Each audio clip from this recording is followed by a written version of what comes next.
Hi, 6th graders. I hope you have been doing well. Today we are going to be talking about 2.6, which is all about multiplying decimals by decimals. So our learning target for today is I can multiply using decimals. Alright, so we are going to learn this lesson two separate ways. The first way is we're going to learn how to multiply using models. So if we look at our first problem, we're taking 4/10 times 6/10. So what that means is we're going to color in 4/10. So get your highlighter out and pick a color. And color in 4/10. 1, 2, 3, 4. Alright, once you have done that, pick a different color. And now we are going to highlight 6/10, but we're going to go the opposite way. So I went vertically for my 4/10. This time I'm going to go horizontally. Okay, so there's 1/10, 2/10, 3/10, 4, 5, 6. I just colored in 6/10. Alright, so now to figure out what our answer is, we're going to count how many squares that we had both of them in. So for instance, here's 1, 2, 3, 4, 5, 6, 7, 8, 9, 10, 11, 12, 13, 14, 15, 16, 17, 18, 19, 20, 21, 22, 23, 24. I had 24 squares that both of the colors were in. So that's my answer.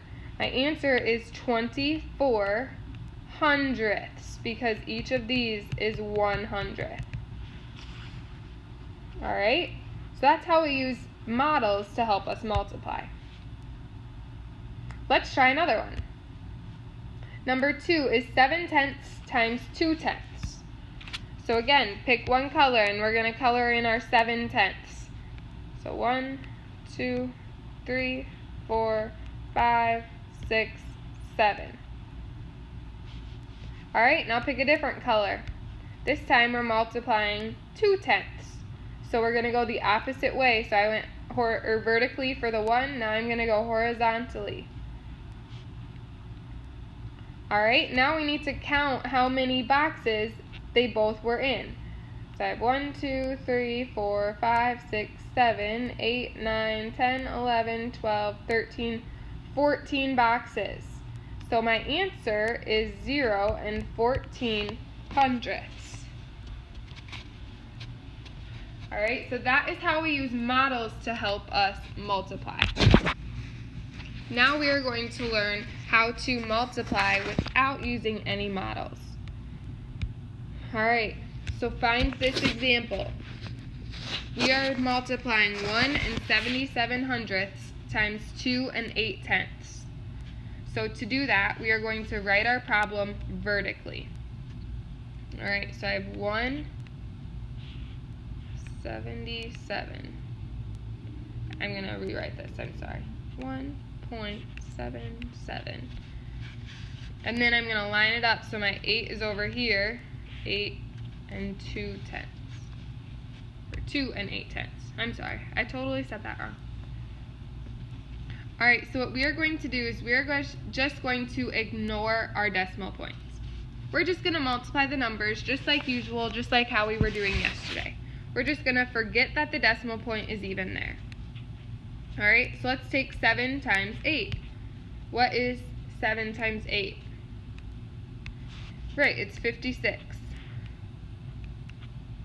8 times 7 again is 56, plus 5 gives me 61.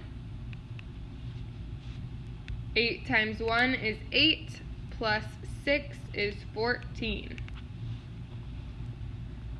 Alright, so I'm finished with my 8, so I cross it off. Cross off all my numbers up on top, and then I add a 0. Now I'm doing 2 times 7, which gives me 14. Carry my 1. 2 times 7 is 14 again, plus 1 is 15. 2 times 1 is 1, plus 1, 2 times 1 is 2, plus 1 gives us 3. Alright, so now we're going to add our numbers just like normal. 6 plus 0 gives me 6, 4 plus 1 gives me 5, 4 plus 5 gives me 9, and 3 plus 1 gives me 4.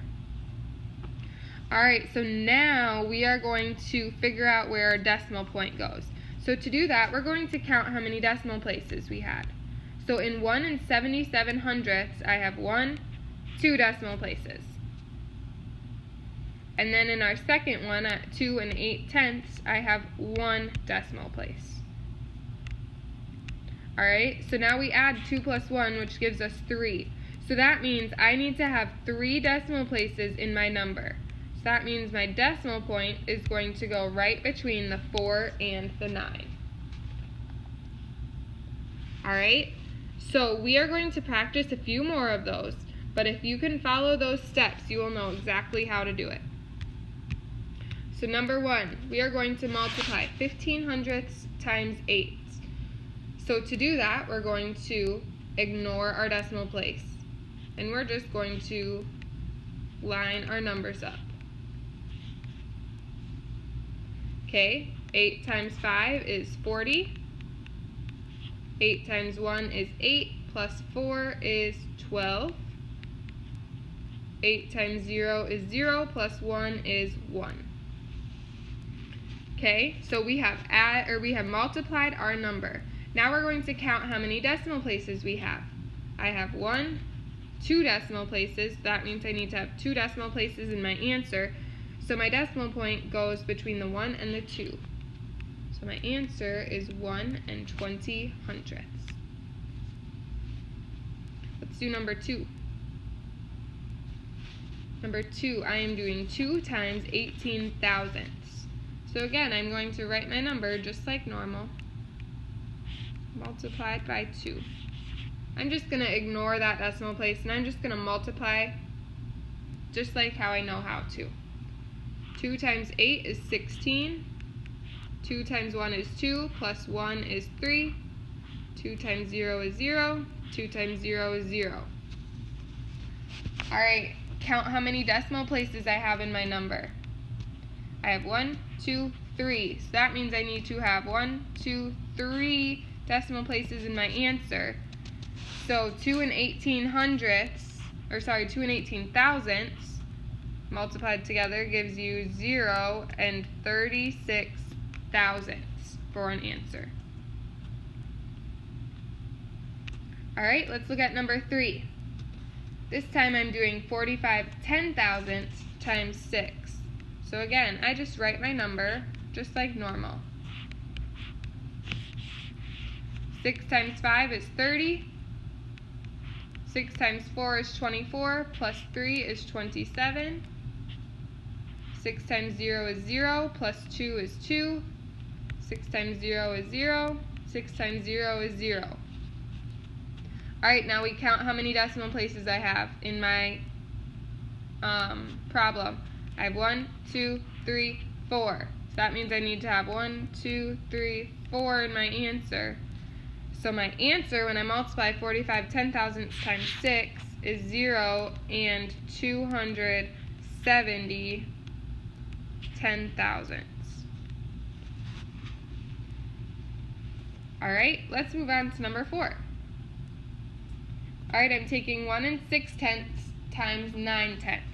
So again, I write my number just like normal. I just am going to ignore my decimal places. So I'm taking 9 times 6, which gives me 54. 9 times 1 is 9, plus 5 is 14. Alright, now I'm done with my 9, so I'm going to cross off my numbers up here, and add a 0. 0 times 6 is 0. 0 times 1 is 0. That one makes it easy. When you add, you just get 144. But now we need to count how many decimal places we have in our problem. I see I have 1 decimal place, 2 decimal place. So that means I need to have 2 decimal places. So my answer is 1 44/100ths. Alright, let's move on to number 5. I'm doing 4 12/100ths times 7/100ths. So again, just write it out just like normal. line up your numbers. You don't need to worry about lining up your decimal place, but in this case it did line up nicely. Alright, we are taking 7 times 2, which is 14. 7 times 1 is 7, plus 1 is 8. 7 times 4 is 28. And I'm done with my 7. Alright, now we're going to multiply by the 0. 0 times 2 is 0. 0 times 1 is 0. 0 times 4 is 0. So if you get that, it's just going to be zeros. Even if we multiply this 0 and that 0, you don't really need to write this out, unless you want to, because you'll just be adding zeros. So now we are going to count how many decimal places we have. I have 1 decimal place, 2 decimal place, 3 decimal place, 4 decimal places. That means my answer needs to have 4 decimal places. So I need to add a 2,884 10,000ths. Alright, we have one last problem. We're doing 4 2/10 times 6 7/10. So again, we write our numbers out. Oops, just like normal. 7 times 2 is 14. 7 times 4 is 28, plus 1 is 29. And I cross off my 7, cross off my numbers up above, and add a 0. 6 times 2 is 12. 6 times 4 is 24, plus 1 is 25. Now I add my numbers. 4 plus 0 is 4. 9 plus 2 is 11. 1 plus 2 is 3, plus 5 is 8. And 2 plus 0 is 2. Now we need to figure out where our decimal place goes. So I have 1 after the decimal, 2 after the decimal. So that means my number in my answer will be 28 14/100. Alright, if you have any questions about how we multiply and divide by decimals, please let me know. Otherwise, you can go ahead and get started on the assignment,